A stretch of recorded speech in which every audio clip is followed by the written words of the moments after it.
अच्छा, आवाज आ रहा है आप लोगों को? Yes sir.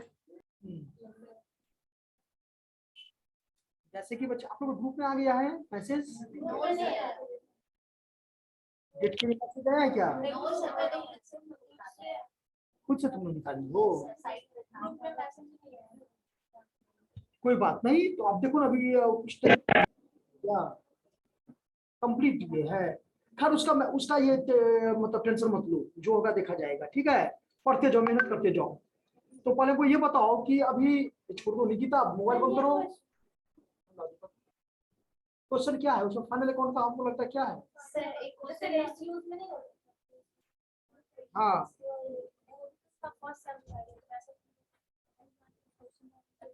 अरे तो पार्टनरशिप का क्वेश्चन है जी।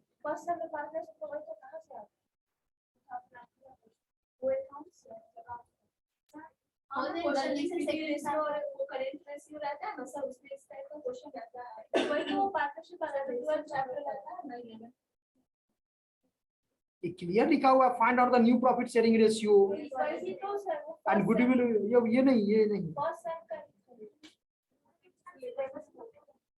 उस टाइम होगा, हो सकता है अभी, लेकिन नहीं ऐसा तो नहीं है।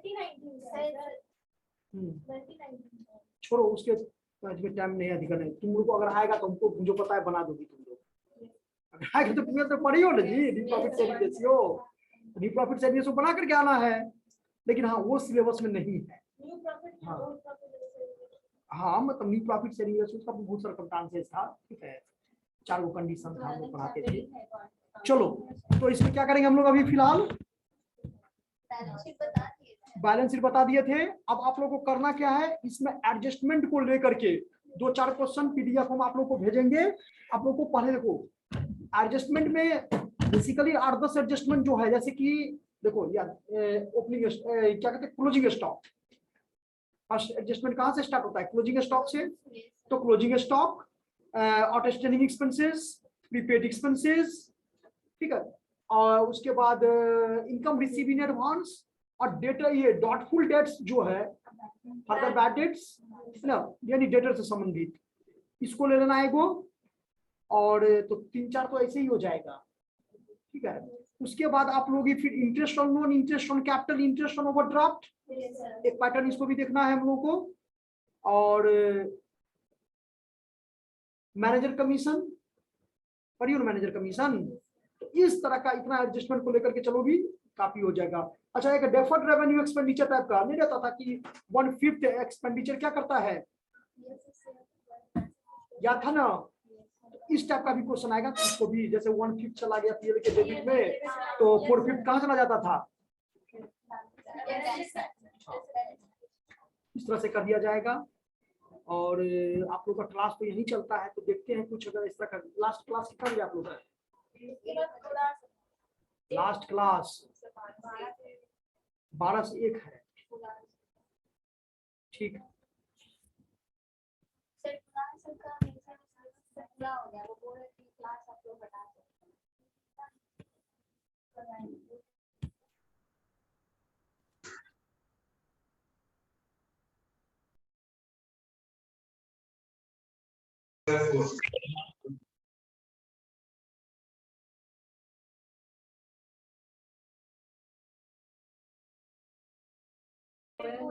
आप तो, हम तो यही कहते हैं जितने भी स्टूडेंट कॉमर्स बैकग्राउंड से हो, आपका जो भी चैप्टर फंडामेंटल, शुरू से ये बात बताते आ रहे हैं कि फंडामेंटल का जितना भी आपका है, वो आप क्या करोगे, उसमें रिवीजन करो, प्रैक्टिस करो। कोई भी दिक्कत होगा तो हमसे पूछो, ठीक है।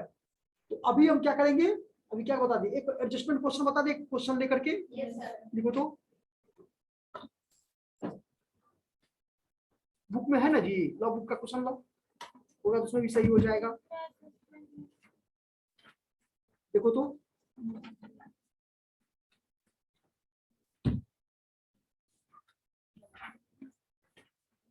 देखो, मिल जाएगा, उसमें होगा।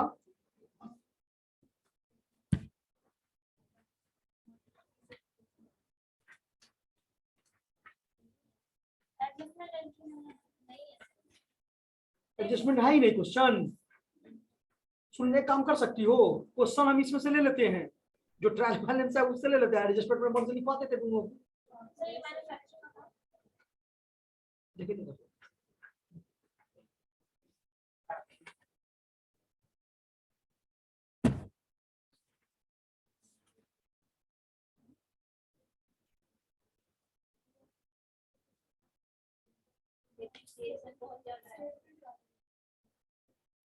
डेप्रिसिएशन भी एक इम्पोर्टेंट चैप्टर है,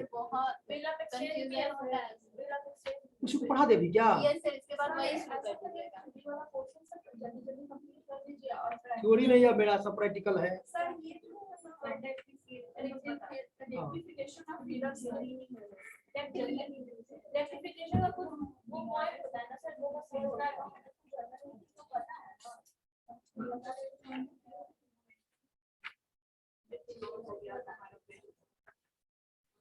देखो तो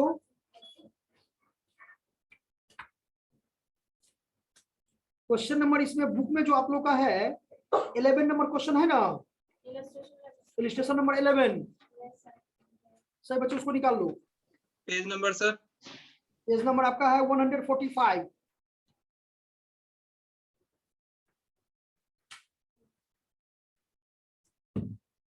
देख लिए? Yes sir. Page number 145। उसी से रिलेटेड कुछ एडजस्टमेंट एंट्री को आप नीचे में लिखो, एडिशनल इंफॉर्मेशन।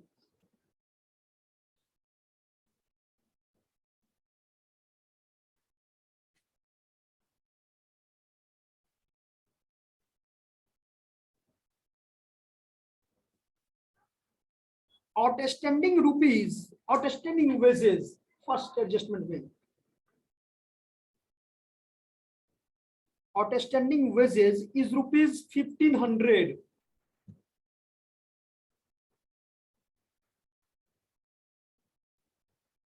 सेकंड लिखिए, prepaid taxes, prepaid taxes is rupees 400। 400 ने 4000 कर दो। Next, commission received in advance is rupees, commission received in advance is rupees 300।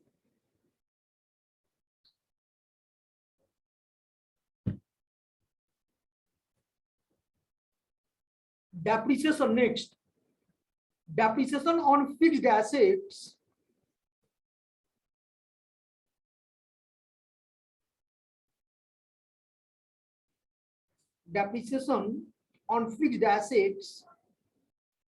at the rate of 10% per annum, at the rate of 10% per annum।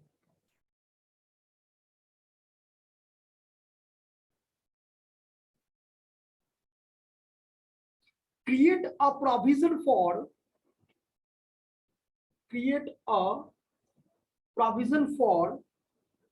bad and doubtful debts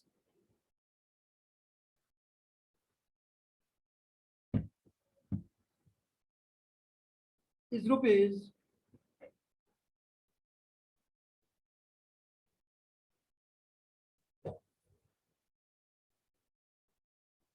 2000।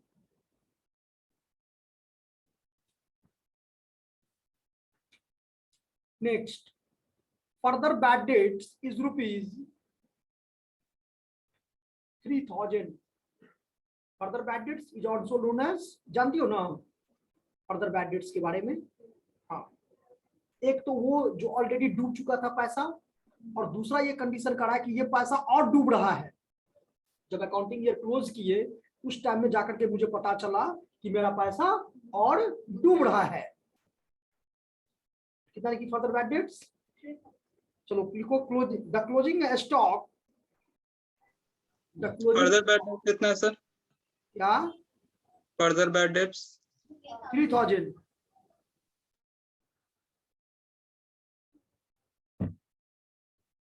the closing stock is rupees, closing stock on 31st December sir हाँ question में closing stock दिया हुआ है 25,000। हाँ, तो adjustment में लिख रहे हैं तो इसको भी लिखवा ही देते हैं यहाँ पर। तो सर जो सबसे कम होगा वही लिखना पड़ेगा ना, मतलब दोनों में से। हाँ, तो अब यहाँ पर तो एक ही को दिया हुआ है ना, मार्केट प्राइस और cost price whichever is क्या less than Yes. According to the concept जी बिजनेस नहीं, according to the going concern concept, ठीक है, उसमें भी इसका जिक्र किया गया है। और ये आप इसमें भी था, एक जगह और था, कॉस्ट कॉन्सेप्ट में भी था शायद, कॉस्ट में नहीं था कि एक और था जी, ठीक सबको याद नहीं है, रेवेन्यू रिकॉग्नाइजेशन कॉन्सेप्ट था कि क्या था, एक था गोइंग कंसर्न कॉन्सेप्ट में तो बता ही रहा है कि stock is valued at rupees cost price और market price whichever is less than, यानी जो दोनों में क्या हो, कम हो, ठीक है। Yes. चलो नेक्स्ट देखो,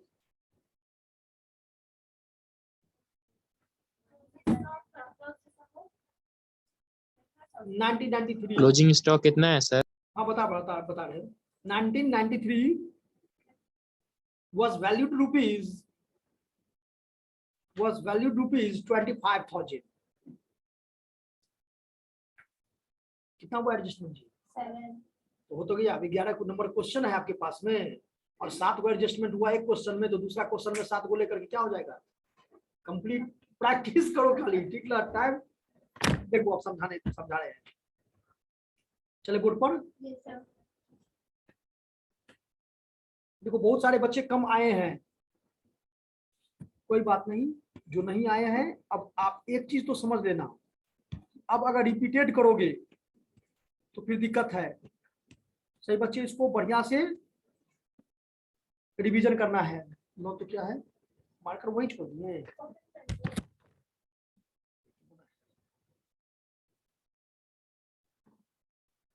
नहीं चल रहा ये।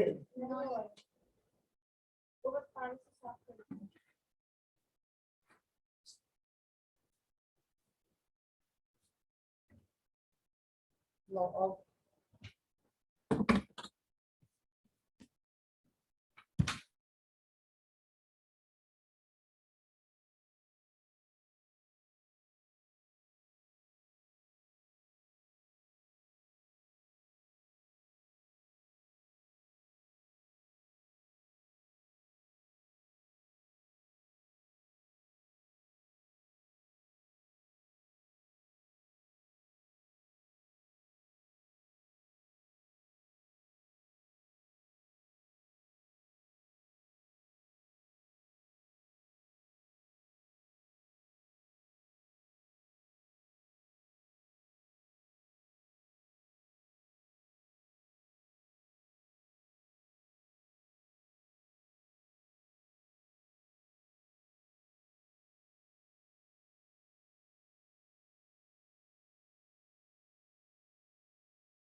बेसिकली हम लोग को क्वेश्चन में क्या समझना है कि जितने भी एडजस्टमेंट होते हैं ये तो हम लोग रट लिए हैं, पहले से भी समझते हैं कि चलो भाई ये तो खानदानी है कि इसको एक डेबिट करो दूसरा क्या करो, क्रेडिट करो, तो ये तो रटा हुआ हो गया। पढ़ाई जब भी करो बच्चे दो तरह से करो, एक तो समझ करके करो कि वो होल लाइफ में कभी भी आप बूढ़े भी हो जाओगे, समझा हुआ रहेगा तो आराम से आप क्या करोगे, किसी को भी बता सकते हो। एक होता है रटा हुआ मतलब कि अभी एग्जाम है, पूरा डर है, ठीक ना, कि कैसे एग्जाम जाएगा नहीं जाएगा, पूरा इतना पोर्शन है एकदम से पूरा का पूरा बुक ही रट लो। ऐसा होता है कि 10 20 50 क्वेश्चन क्या करते हैं हम लोग रट लेते हैं और आराम से एग्जाम देते हैं, पास कर जाते हैं। फिर वो क्या हुआ, जैसे ही दूसरे स्टेप में जाते हैं तो वो जो रटे हुए थे पूरा का पूरा भूल जाते हैं, मतलब एक कहीं अटक गए तो पूरा का पूरा क्या हो गया, कभी भी रट करके नहीं। According to the double entry system of book keeping क्या कहता है कि each and every transaction has क्या टूफोल्ड एस्पेक्ट। अब एडजस्टमेंट का मतलब क्या हुआ यहाँ कि एडिशनल इंफॉर्मेशन, ये कहते हैं ना। Yes, क्या आनंद बताए थे अपना, मयंक आनंद। तो याद रखना है क्या कि एडजस्टमेंट का मतलब यहाँ पर ये हुआ कि आपको एक बार तो आप डेबिट कर दिए हैं तो कहीं ना कहीं तो क्रेडिट होगा ना। अरे अकाउंट्स का मतलब क्या हुआ? अकाउंट्स हैज क्या two fold aspect, double entry system of book keeping. Accounts means all accounts are divided into two sides, left hand side or right hand side. Left hand side is called क्या? Debit side, and right hand side is called credit side. यही reason है कि adjustment में देने का मतलब ये इसका इफेक्ट उस ट्रायल बैलेंस के ऊपर में नहीं पड़ा है. अगर ये पहले से रिकॉर्ड होता तो फिर जर्नल एंट्री, फिर लेजर, फिर जाके क्या ट्रायल बैलेंस बनता. लेकिन ये तो रिकॉर्ड ही नहीं किया. तो रिकॉर्ड नहीं किया इसका मतलब क्या हुआ? इसका डेबिट क्रेडिट नहीं हुआ. तो अब जरूरी नहीं है कि जो गलती मेरे पड़ोसी करे वो गलती हम भी करें. ठीक है, सिंपल सी बात है. तो जो गलती हो चुका है उसको तो सुधार करना है ना. तो मान लो 5,000 रुपया किसी को दे दिए, अरे भाई देना था उसको 4,000 रुपया, दे दिए 5,000, 1,000 ज्यादा ना दे दिए.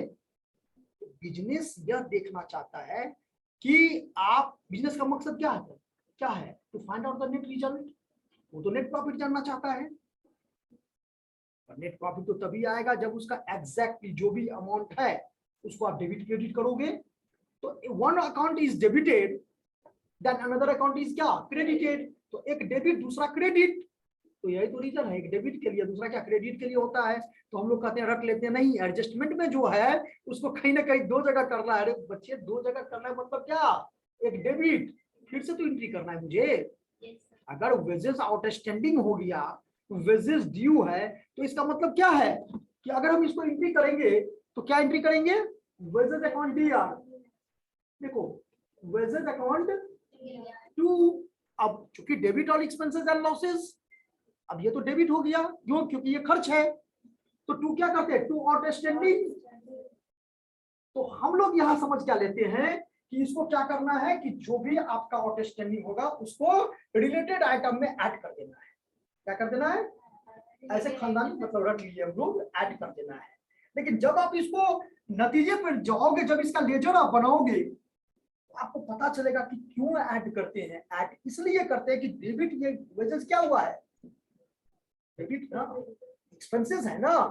तो आप जरा सोचो कि इसका तो पेमेंट किए होंगे. तो वेजेस अकाउंट दिया टू कैश हुआ होगा. जैसे मान लो 500 रुपया उसको कैश हम पेमेंट कर दिए, तो ये तो टू ही होगा कैश. अगर आप यहाँ पर वेजेस का लेजर बना रहे हो तो क्या आप लिखोगे? To cash. और जो आउटस्टैंडिंग है उसको क्या लिखोगे? टू आउटस्टैंडिंग लिखोगे. आउटस्टैंडिंग वेजेस कितना? मान लो 200 रुपया ड्यूज रह गया. तो we know that both are क्या? डेबिटेड. दोनों को डेबिट किए. अब जब आप इसका क्लोजिंग करोगे, अकाउंट्स को क्लोज करोगे, तो क्या समझाए हैं कि डेबिट को क्लोज करने के लिए क्या करते हैं? क्रेडिट करते हैं. और क्रेडिट बैलेंस को क्लोज करने के लिए क्या करते हैं? डेबिट करते हैं. अब वेजेस अकाउंट को मुझे क्या करना है? क्लोज करना है. जब तक आप ट्रांसफर नहीं करोगे तो बिजनेस का रिजल्ट कैसे फाइंड आउट होगा? टोटल कितना दिखाई दे रहा है कि 500 और 200 कितना हो गया? 700. तो 700 रुपया किस अकाउंट में जाएगा? क्योंकि डायरेक्ट है. तो ये पहले बता चुका है कि जो भी डायरेक्ट एक्सपेंसेस होगा क्लोज करना है. जो भी डायरेक्ट एक्सपेंसेस होगा उसको ट्रेडिंग अकाउंट से क्लोज करना है. अब यहाँ पर क्या करेंगे हम लोग? ट्रेडिंग अकाउंट को क्या करेंगे? डेबिट करेंगे. और वेजेस को क्या करेंगे? क्रेडिट करेंगे. तो जब वेजेस का लेजर बनाएंगे तो क्या लिखेंगे? बाय. क्या बाय लिखेंगे? By trading account. तो यहाँ पर समझाना है. देखो आगे 700 कुछ आया समझ में? देखो जो बच्चे साइंस से भी कोशिश करो समझने का. नहीं समझ में आएगा तो पूछो. एक बार नहीं 50 बार पूछो. जितना बार पूछना है पूछो. पूछने के लिए आजादी है. पढ़ोगे तभी ना पूछोगे. सवाल तो यहाँ ये है. अब पढ़ने का तो टाइम ही नहीं है. सब कुछ करने का टाइम है. स्टूडेंट के पास में सिर्फ और सिर्फ सब काम करने के लिए टाइम है. लेकिन जैसे ही अच्छे भूत मतलब नहीं करते हैं. जब बच्चे को अगर सुलवाना हो तो उसको बोलो कि राइटिंग करो, राइटिंग लिखो, तुरंत ही वो क्या होगा? सो जाता है. तो पढ़ाई से सब कोई डरता है. जो नहीं डरता है वही तो सक्सेस करता है कि नहीं है? तो इसका मतलब समझ में आया कि वेजेस आउटस्टैंडिंग दी हुई है. इसका मतलब हुआ कि outstanding expenses are those expenses which are relate during the क्या? Current year. यानी वो सारा खर्च जो अकाउंटिंग ईयर से क्या हो? रिलेटेड हो, बट उसका पेमेंट उस बिजनेस के द्वारा उस अकाउंटिंग ईयर में नहीं किया गया हो. ठीक है? तो इसको क्या करते हैं, रिलेटेड आइटम में।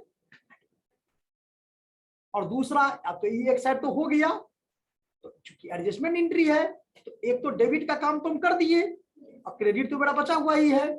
जब क्रेडिट का बनाएंगे तो क्रेडिट बैलेंस हो जाएगा। It is called liabilities. Liability में कौन सा लायबिलिटी, इंटरनल की एक्सटर्नल?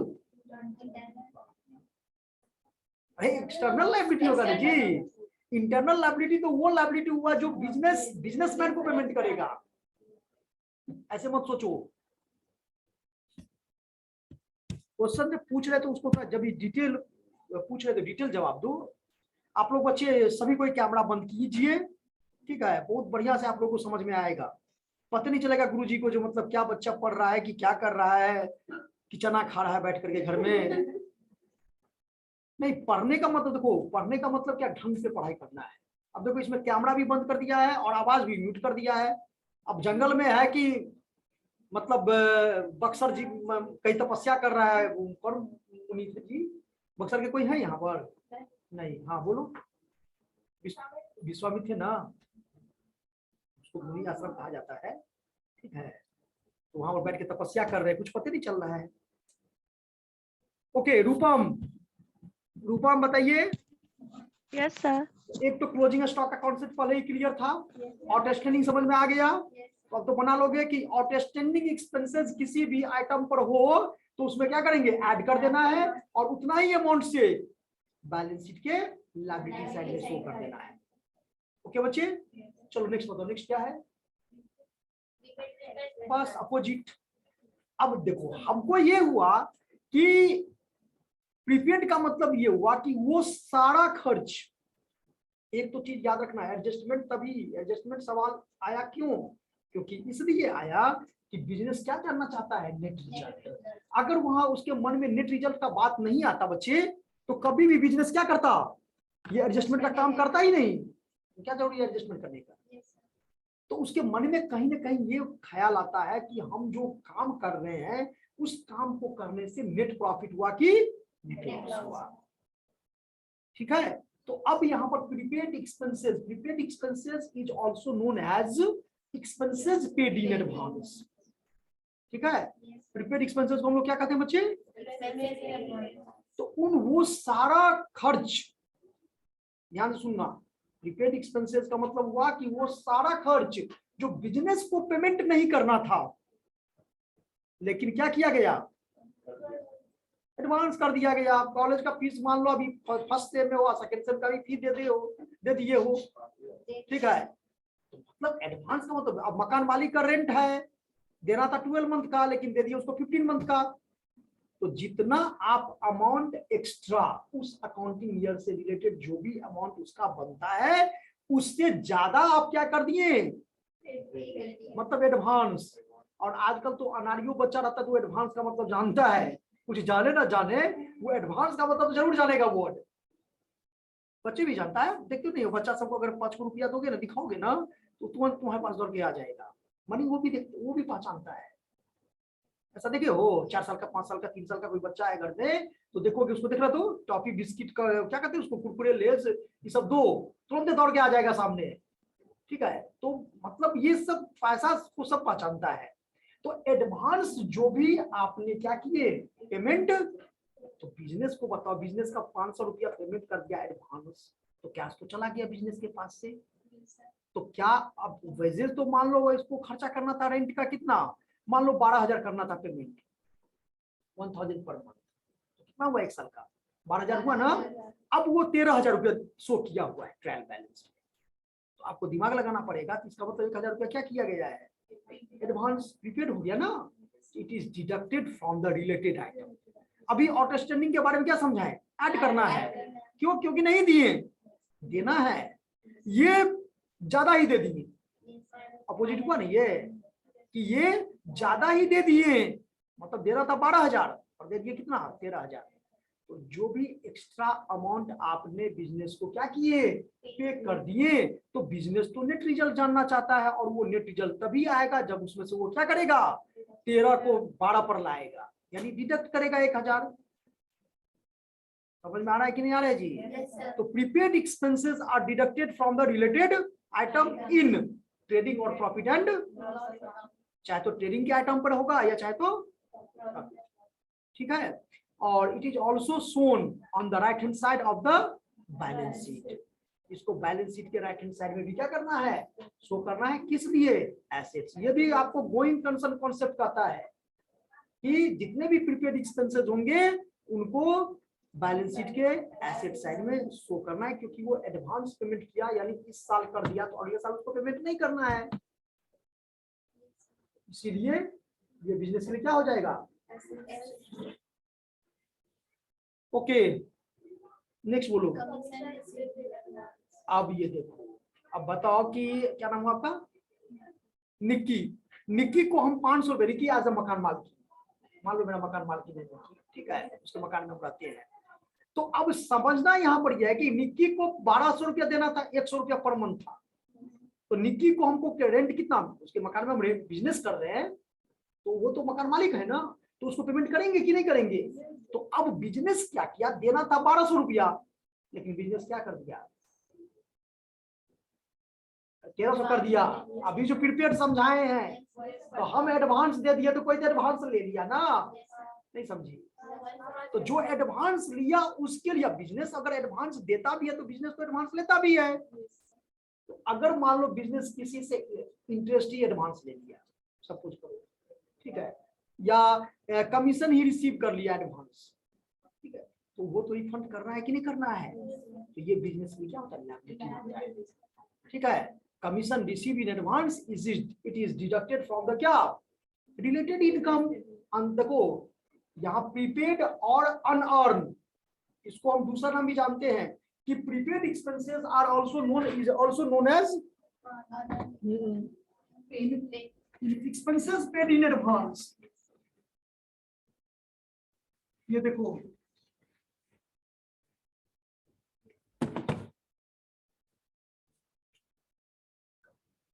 इधर से आपको पता है क्या,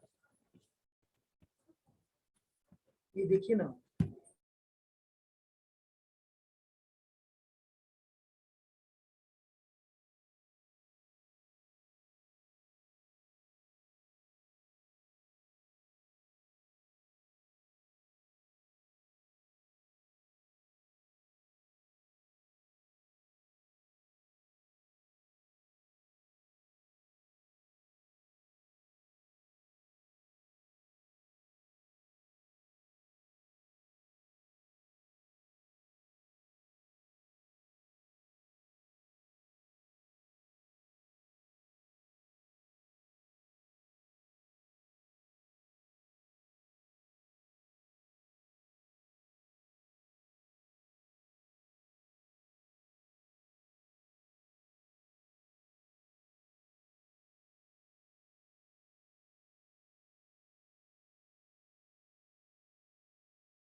तो क्या बताए कि इसका prepaid expenses is also known as expenses paid in advance और unexpired.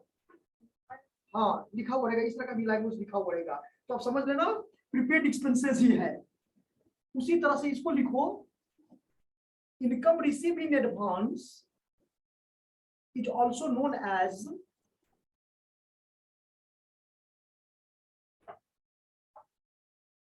income received in advance is also known as unearned income.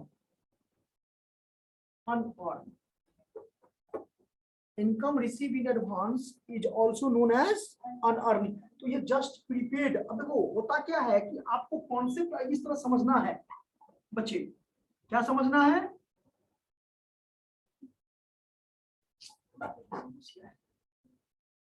हाँ ये देखो, तो अब इतना तो कॉन्सेप्ट जरूर आप लोगों को आया हुआ होगा कि सर ये मुझे दिखाई दे रहा है एक्सपेंसेस, ठीक है, और एक्सपेंसेस क्या करते हैं, इतना भी पता होगा कि एक्सपेंसेस क्या करता है बिजनेस। इतना तो अब इससे सिंपल नहीं हो सकता है, जो भी खर्च है उस खर्च को क्या करता है बिजनेस, पे करता है। तो एक तो ये वर्ड हो गया, दूसरा वर्ड यहाँ पर क्या हो गया, इनकम। ये दो इनकम हो गया, तो इनकम बिजनेस क्या करेगा, रिसीव करेगा। अब ध्यान दो कि पेड हो या रिसीव्ड हो, ये तो दो तरह से होता है, पहले बता चुके हैं कि there are two types of expenditure and also two types of क्या, रिसीव्ड। अब दो तरह से रिसीव भी है और दो तरह से क्या है, अब वो खर्च जो कि मुझे बार बार करना पड़े, मुझे मतलब बिजनेस, हम अपने आप को क्या एज्यूम किए, बिजनेस। तो एक बिजनेस जो होता है उसको दो तरह से खर्च करने पड़ते हैं, एक तो रेकरिंग नेचर होता है, दूसरा नॉन रेकरिंग नेचर होता है। एक एक्सपेंडिचर जो बार बार करना पड़ा, अब रेंट है तो मकान मालिक को हर एक महीना रेंट देना पड़ेगा, लेकिन अगर वो मकान खरीद लिया, ध्यान दो, दोनों में पेमेंट है, दोनों में पैसा क्या होता है, गोज ऑन, दोनों में पेमेंट होता है, दोनों में पैसा जाता है। एक तो ये हुआ कि अगर रेंट हम पे करते हैं तो ईच एंड एवरी मंथ मुझे रेंट पेमेंट करना पड़ेगा मकान मालिक को, लेकिन अगर हम मकान ही खरीद लिए पेमेंट नहीं करना पड़ेगा, तो ये तो बताए थे एसेट्स है। अब चूंकि दो वर्ड हम आपको अभी बताए थे, एक तो प्रीपेड, देखो क्या बताए, प्री लास्ट में पेड है, और दूसरा वर्ड क्या बताए, इनकम रिसीव इन एडवांस। तो इनकम पर अगर एडवांस आप इनकम ले लोगे, हम मान लो किसी को एडवांस पेमेंट कर दिए, तो कोई ना कोई तो एडवांस इनकम लिया ना, क्योंकि मेरे लिए रेंट पेड था, आपके लिए रेंट क्या था, रिसीव। तो रेंट रिसीव क्या हो जाएगा, एक्सपेंस, इनकम हो जाएगा, और रेंट पेड क्या हो गया, एक्सपेंसेस। तो बस डिडक्टेड तो दोनों है, दोनों को तो घटाना ही है, लेकिन डिफरेंस कहाँ क्रिएट हो जाता है, बैलेंस शीट में। नहीं समझे, जैसे अगर एडवांस इनकम ले लेंगे तो उसको भी इनकम में से क्या करना है, घटाना है।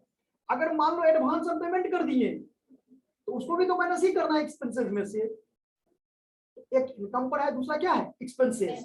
तो एक्सपेंसेस अगर एडवांस में पेमेंट कर दिए, इट मींस क्या हो गया, एसेट्स हो जाएगा, यानी बैलेंस शीट के एसेट्स में देना है। और अगर कोई इनकम एडवांस ले लिए तो मुझे क्या करना है, रिफंड करना है, यानी क्या हो जाएगा, लायबिलिटीज। और बोथ आर शॉर्ट टर्म, याद रखना, वो लॉन्ग टर्म नहीं होता है, दोनों क्या होता है, शॉर्ट टर्म। और इसका डिफिनेशन बताए थे लॉन्ग टर्म और शॉर्ट टर्म का, जिसको विद इन 12 मंथ, क्योंकि 12 महीना ज्यादा का बिजनेस नहीं होता है, बिजनेस का जो अकाउंटिंग ईयर होता है वो 12 मंथ ही होता है, उससे ज्यादा का नहीं होता, का हो सकता है। अब मान लो कोई ये गांव में किराना दुकान है, अब वो सब थोड़ी अकाउंटिंग ईयर मेंटेन करता है, लेकिन अगर कोई रजिस्टर्ड बिजनेस है तो वो अपना अकाउंटिंग ईयर उसमें क्या होता है, एक्सप्लेन किया हुआ है, लिखा हुआ है, जो ICAI institute of chartered accountant of India, जिसकी स्थापना 1949 में, और बैंकिंग भी वही है, बैंकिंग एक्ट भी क्या है, देश आजाद हुआ सबसे पहले यही दो काम किया गया, ठीक है। बैंकिंग रेगुलेशन जो आपका एक्ट है 1949, और एक आपका institute of chartered accountant of, जो CA इंस्टीट्यूट है, हर एक कंट्री में है, तो हमारा कंट्री कैसे उसमें अलग रहता, ठीक है। तो ये दो काम किया, तो उसके द्वारा जो भी गाइडलाइन दिया गया है, तो उसमें बताया गया है कि पीरियोडिसिटी कॉन्सेप्ट एक दिया गया है कॉन्सेप्ट में, और बताया गया कि हर एक बिजनेस को अपना अकाउंटिंग ईयर क्या करना पड़ेगा, हाँ 12 मंथ से कम भी हो सकता है, लेकिन 12 मंथ से ज्यादा वो समझ में आ गया। चलो और एडजस्टमेंट बताओ। देखो, हम एक क्वेश्चन बताने का मतलब यहाँ पर ये हुआ कि हम क्वेश्चन आपको समझा रहे हैं, और सेल्फ स्टडी के लिए हम 4, 5, 10 क्वेश्चन हम आपको देंगे। सभी बच्चे आप लोग उसको क्या करोगे, घर पर प्रैक्टिस करोगे, नहीं प्रैक्टिस करोगे तो चूंकि टाइम हम ये कहेंगे, अगर पढ़ने वालों के लिए टाइम ही टाइम है, पढ़ने वालों के लिए क्या है, टाइम ही टाइम है, काम करने वालों के लिए टाइम ही टाइम होता है। अभी ये कहे कि अब मेरे पास टाइम नहीं है तो समझ लेना उससे बड़ा आलसी कोई नहीं है, ठीक है, इसीलिए याद रखना इस चीज को। चलिए नेक्स्ट देखिए, डेप्रिसिएशन। आपको क्या लग रहा है, इतना जो बोल रहे हैं तो हमारे भी शरीर का डेप्रिसिएशन हो रहा है जी, नहीं हो रहा है, एनर्जी लॉस होता है ना, भूख लगता है ना, पानी पीना पड़ता है ना। ठीक उसी तरह से जो बिजनेस ऑर्गेनाइजेशन है उनके पास में जो लॉन्ग टर्म एसेट्स है, कौन सा एसेट्स है, हाँ, तो depreciation means a gradual reduction in the value of fixed assets due to use, wear and tear, बहुत सारा है, लैप्स ऑफ टाइम, ऑब्सोलेंसेस, नहीं देखो साइंटिस्ट सब आविष्कार कर देता है, रिप्लेस कर देता है, बड़े बड़े ऑर्गेनाइजेशन क्या करता है, उस टाइम ये थोड़ा देखता है कि 10 लाख का मशीन है, तुरंत का तुरंत वो ये देखता है कि ये मशीन जो आपको इसको हम लोग पढ़े थे, एक मशीन आवर रेट, चैप्टर है कॉस्टिंग में, मशीन आवर रेट, तो उसमें देखता है कि 1 घंटा में एक मशीन कितना प्रोडक्शन करता है, ठीक है। और क्योंकि लेबर भी तो लगता है ना, तो जो बड़े बड़े ऑर्गेनाइजेशन है, जो बड़े बड़े मैन्युफैक्चरर है, वो देखते हैं कि मशीन से हम 1 घंटा में अधिक से अधिक प्रोडक्शन दें, और इसके लिए अगर ये मशीन फिट नहीं बैठता है तो उस मशीन को क्या करो, रिप्लेस करो, दूसरा मशीन लाओ, ठीक है। इस तरह का होता है। सिंपल मीनिंग ये समझना है कि आप किसी भी फिक्स्ड एसेट्स को जो यूज करते हो, एक्सेप्ट लैंड, जमीन को छोड़ सकते हैं, बाकी जितने भी एसेट्स होती है उन सभी में depreciation charge it is deducted from क्या, डेप्रिसिएशन। अब बहुत सारा बिजनेस इसको पता नहीं, इसको ये मानो ये कैश आइटम नहीं है, क्या है ये, कौन सा आइटम है ये, नॉन कैश आइटम है। डेफिनेशन क्या है, अब कैश और नॉन कैश में मैं बताओ, what are the differences between cash and non cash item. अरे अभी लेक्चर है, नहीं समझ आया। अरे बहुत सिंपल है बच्चे। अरे कैश आइटम का मतलब क्या कि कोई भी ऐसा आमदनी या खर्च जो कैश में हो, या तो कैश आएगा या तो कैश जाएगा, जैसे नहीं होता है जन्म और मृत्यु, तो उसी तरह से यहाँ पर है बिजनेस में आमदनी और खर्च, जहां आमदनी वहां खर्च। अगर आमदनी नहीं तो खर्च कहाँ, पैसा आपके पास रहेगा तभी तो पार्टी करोगे, नहीं पैसा रहेगा तो पार्टी कहाँ से करोगे, ठीक है ना। तो याद रखना है। तो डेप्रिसिएशन बहुत सारा बिजनेस इसको क्या कहते हैं, नॉन कैश आइटम, ऐसा इसलिए कि उसमें अभी एट अ टाइम इमीडिएटली उस अकाउंटिंग ईयर में पैसा चाहता नहीं, तो ऑलरेडी खरीदा है, वैसे ही खरीदा हुआ है 10,000 में, अब वो हर एक साल 1,000 रुपया क्या होगा उसमें से, क्योंकि एस्टिमेटेड लाइफ होता है ना। डेप्रिसिएशन को क्या करेंगे, डिडक्ट कर देंगे। It is deducted from the concern fixed assets and also debited to the profit and, और यही अगर एप्रिसिएशन हो तो बढ़ जाएगा, तो यानी एसेट्स में क्या करेंगे, जोड़ देंगे, पीएल अकाउंट पे क्रेडिट में दिखा देंगे ऐसा। लेकिन आपको 11th में नहीं दिया हुआ है कहीं एप्रिसिएशन नहीं हो, लेकिन हम कॉन्सेप्ट बता दी, चूंकि आप लोग ग्रेजुएशन के स्टूडेंट हो ना, हो सकता है अगर आ जाए तो लैंड एप्रिसिएट इज ₹2,000, हाँ ना, हाँ, तो उस तरह से आप ये करोगे तो ठीक है।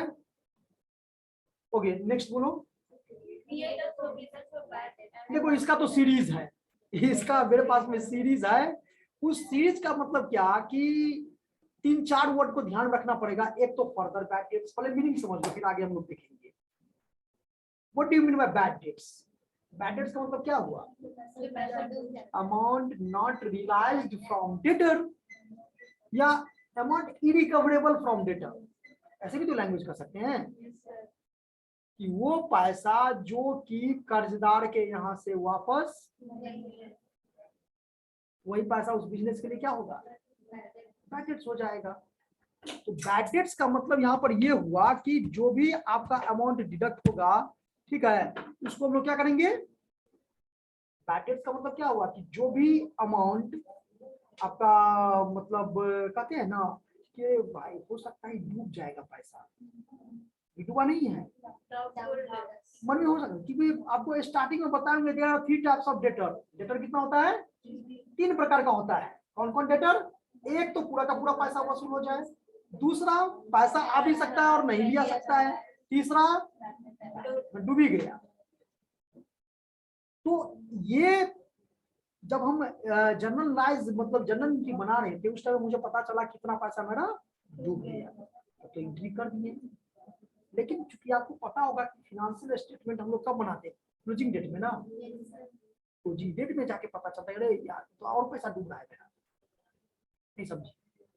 अकाउंटिंग ईयर के एंड में मुझे जाके ये पता चलता है कि मेरा पैसा और, it is called further bad dates, ठीक है। तो further bad dates is deducted from क्या, सन्डी डेटर, इसको डेटर में से डिडक्ट करते हैं, and also debited to the profit and, further bad debts is deducted from क्या, sundry debtor on the right hand side of the balance sheet, अब देखो हम ये बात अगर बोल रहे हैं कि ये deducted from the sundry debtor, तो आप लोगों को समझ लेना पड़ेगा कि संडी डेटर कहाँ दिखाते हैं, बैलेंस शीट के एसेट साइड में, समझ में आ रहा है ना। And also debited to the profit and, हाँ अगर पहले से बैड डेट्स है तो उस बैड डेट्स में इस फर्दर बैड डेट्स को क्या करते हैं, ऐड कर देते हैं, और नहीं है तो फिर सिंपल लिख दो। उसी तरह से इसका भी काम है किसका, डॉटफुल डेट्स का, कि provision for bad and doubtful debts. अब इसमें भी आपका ओल्ड रिजर्व भी रहेगा, पहले से ट्रायल बैलेंस में अगर दी हुई है provision for bad and doubtful debts, तो आप समझ लेना कि वो ओल्ड रिजर्व है, मतलब न्यू रिजर्व ओल्ड रिजर्व, ठीक है। तो अब ये तो सर्कमस्टांसेस पर, ये क्वेश्चन के पैटर्न पर डिपेंड करता है कि वो है कि नहीं है, अगर वो है तो फिर उसका अलग कंडीशन हो जाएगा। ओके बच्चे, तो provision for bad and doubtful debts is deducted from क्या, sundry debtor and also debited to the profit and loss. अब इसका एक सीरीज हम आपको बता देते हैं, 3 पॉइंट है। एक तो पहले से बैड डेट्स रहेगा ट्रायल बैलेंस में, उस बैड डेट से फर्दर बैड डेट्स को जोड़ दिए, उसमें न्यू रिजर्व को जोड़ दिए, ये 3 पॉइंट को एक साइड रखो, और एक जो as per given trial balance जो ओल्ड रिजर्व रहेगा उसको एक साइड में। तो कभी होगा वो मोर देन होगा, तो कभी ये मोर देन होगा। तो when bad debts plus further bad debts plus provision for bad and doubtful debts is more than the old reserve, दो ही सीरीज होगा, या तो ये ज्यादा होगा या तो ये ज्यादा होगा, या तो दोनों बराबर होगा। जब बराबर होगा तो there is no debited and क्या क्रेडिटेड, कुछ amount, there is no amount, कुछ अमाउंट देंगे ही नहीं डेबिट क्रेडिट में। लेकिन जब ज्यादा होगा तो अब कौन सा ज्यादा है, तो ये रफ में आपको देखना पड़ेगा, रफ हाउ वर्किंग होगी। When bad debts plus further bad debts plus provision for bad and doubtful dates, provision for bad and doubtful dates को ब्रैकेट में लिख देना new reserve NR is more than the value of क्या old reserve.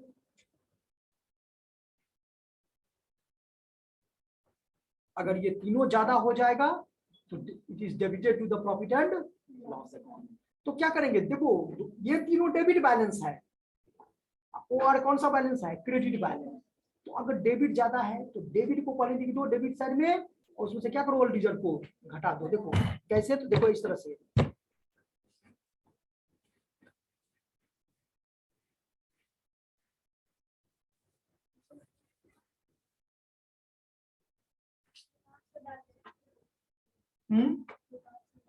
हाँ हम बोले थे पिछले क्लास में, चलो कोई बात नहीं, तो कोई बात नहीं।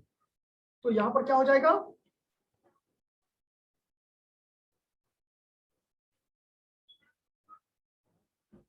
ये तो जानते हो कि पीएल अकाउंट में 2 साइड होता है, एक डेबिट और दूसरा क्या, देखो प्रॉफिट एंड, ये तो जानते हो। तो यहाँ पर देखो अभी जो कॉन्सेप्ट लिखा है उसको इस तरह समझना है। देखो इधर 2 बैड डेट्स, इसको इनर कॉलम में लिखोगी, फिर इसमें क्या करोगी, ऐड करोगी इस तरह से किसको, फर्दर बैड डेट्स को, फिर ऐड करोगी किसको, न्यू रिजर्व को, यानी reserve for bad and doubtful debts को, और इसको ऐड करके जो आएगा यहाँ पर लिख करके इसमें से क्या करोगी, लेस ओल्ड रिजर्व। तब ऑर्डर कॉलम में क्या करोगी, नहीं समझ में आया, ये कॉन्सेप्ट इसका है। और जब मोर देन ओल्ड रिजर्व भी हो तो पहले ओल्ड रिजर्व को क्रेडिट साइड में लिख दो, और उसमें से ये तीनों क्या करो, माइनस कर दो, पूरा सीरीज ही तुमको आ जाएगा इसमें।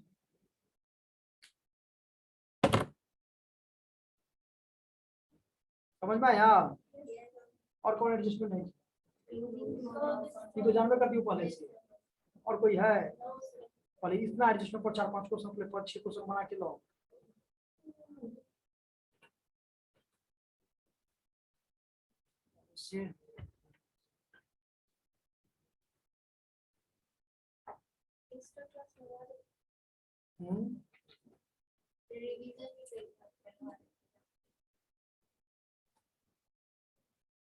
रिवीजन भी करवा देते हैं, अरे प्रकाशन नहीं पाते हैं ना। सर वो भी जर्नल ही कर रहा है हम लोग को पीछे बैठना पड़ता है। डीबीएम हम लोग को कुछ नहीं पूछते हैं ना कुछ देखते हैं क्योंकि आप लोग बना लेती होंगी ये जब इंटरव्यू सर ऐसा कुछ नहीं है ध्यान ही नहीं देता है हम लोग को सर लगता है नेगलेक्टेड। सुनो ना, ऐसा नहीं ऐसा मत सोचो। अरे आप ऐसे क्यों सोच रही हो?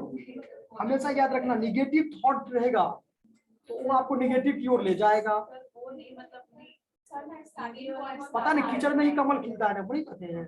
सर बेसिक कॉन्सेप्ट से बता क्या दिक्कत है? पढ़ो, ज्ञान कहीं से नहीं लेना चाहिए। सवाल ये नहीं कि पीछे बैठे हैं कि आगे बैठे हैं। जहाँ बैठे हैं ज्ञान लेंगे। जो जीता वही सिकंदर, नहीं तो बंदर। आगे बैठ करके कोई सक्सेस नहीं किया तो फिर तो उससे कोई दिक्कत नहीं है, ये नहीं समझना है। नहीं, उसको रुक जाइए। देखो ये जो सिलेबस है आपका अभी जो चल रहा है, ये आपको एडजस्टमेंट आज हम करवा दिए। कुछ क्वेश्चन हम घर से आप लोगों को क्या करेंगे, सेंड कर देंगे। अगर निकिता हम भूल जाते हैं तो प्लीज काइंडली रिक्वेस्ट एक बार मुझे याद दिला देना, ठीक है? क्योंकि हम भूलते हैं ज्यादा, मुझे अपनी गलती एक्सेप्ट करने में कोई दिक्कत नहीं है, ठीक है? एक बार मुझे याद दिला दोगे, हम आपको सीरीज क्वेश्चन का 5-10 क्वेश्चन क्या करेंगे, भेज देंगे। क्योंकि एडजस्टमेंट पर क्वेश्चन नहीं है और उसी को सेल्फ स्टडी करना है।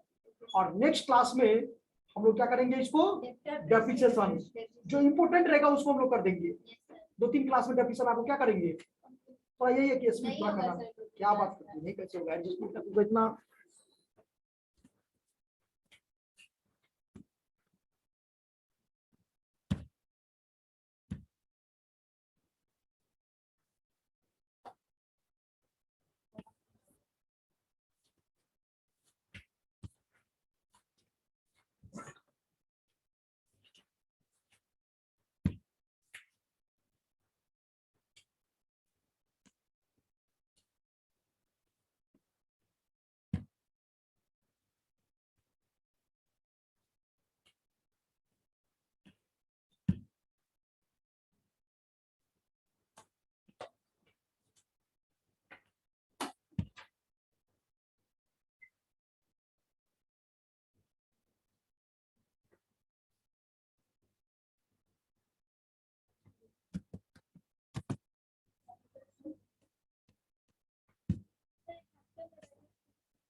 वही बताए थे, रेकरिंग और नॉन रेकरिंग।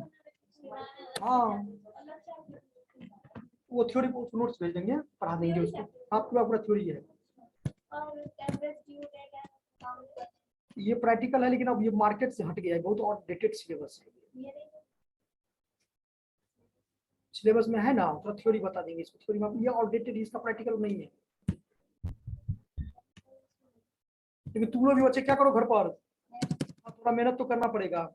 सारा बच्चा बस डेप्रिसिएशन डेफिनेशन पहले हमको पढ़ाना, तो बहुत इंपॉर्टेंट चैप्टर है, आता है क्वेश्चन इसमें से पूछता है।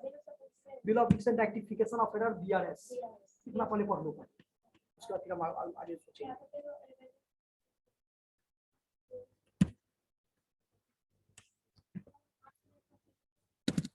वो भी करवाएंगे।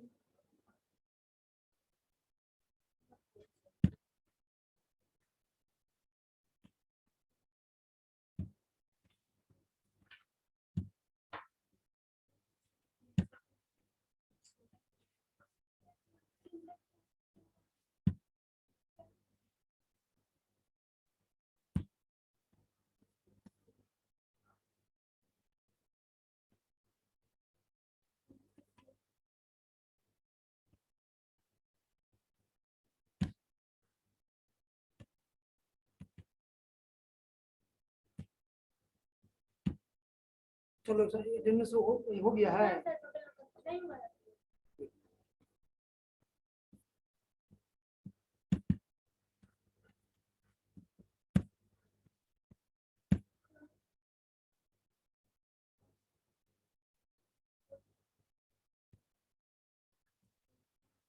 सर मेरा भी अटेंडेंस। हाँ बता रहे बच्चे, एक मिनट रुक जाओ थोड़ा।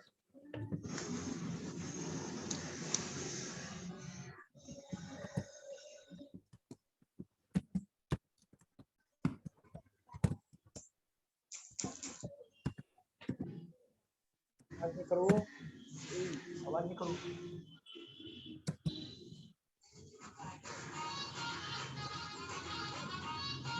कौन सी बता रहा है? एक श्रेयार्यन, रिया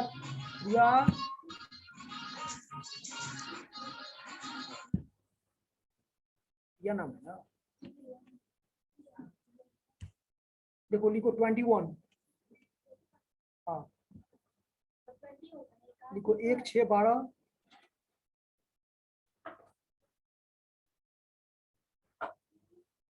ग्यारह भी है सर।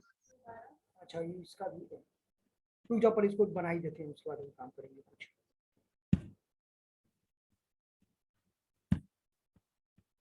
बीकॉम थर्ड सेम है ना,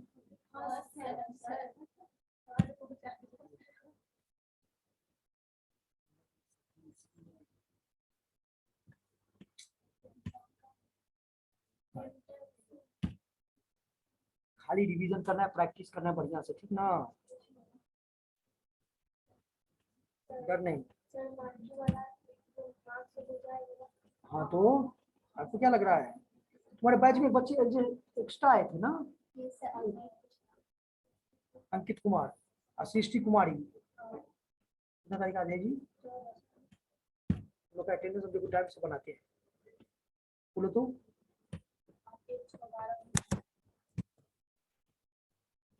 अच्छा तो बोल देगा, आवाज उधर जा ही रहा होगा। अंकित, रिया,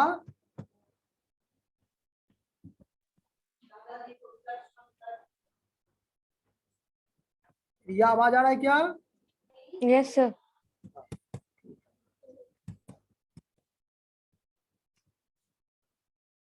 चलिए बोलिए तो रोल नंबर बच्चे, 1 2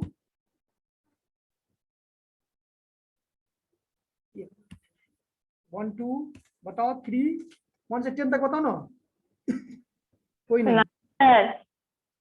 1 से 10 तक में कोई नहीं है। 9 सर। हाँ रोल नंबर 6। हाँ 6 और बोलो।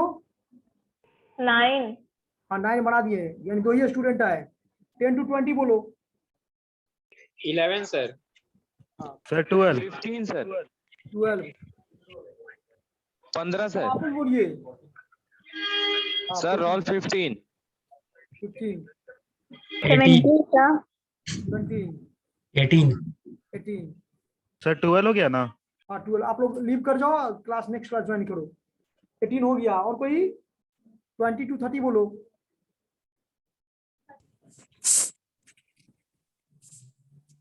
चलो 30 to 40 बोलो। 27 सर।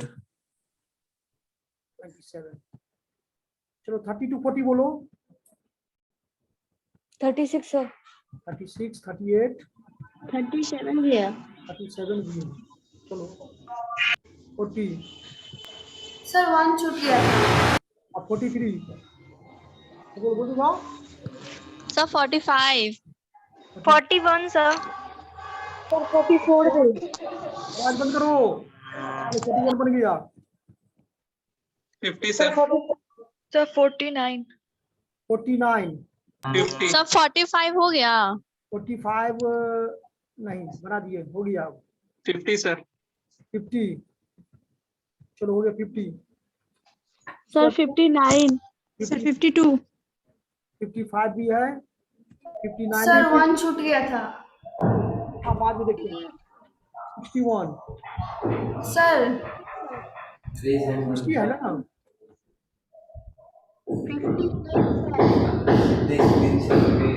5 मिनट करो, हो गया। 21 स्टूडेंट है। 20 सर 52। 62 sir roll number 1। अच्छा 50 सर 58। 41 हो गया सर। हाँ हो गया सबका। सर 52 हो गया। रोल नंबर 1 भी हो बना गया। लीजिए। हाँ बना दिए।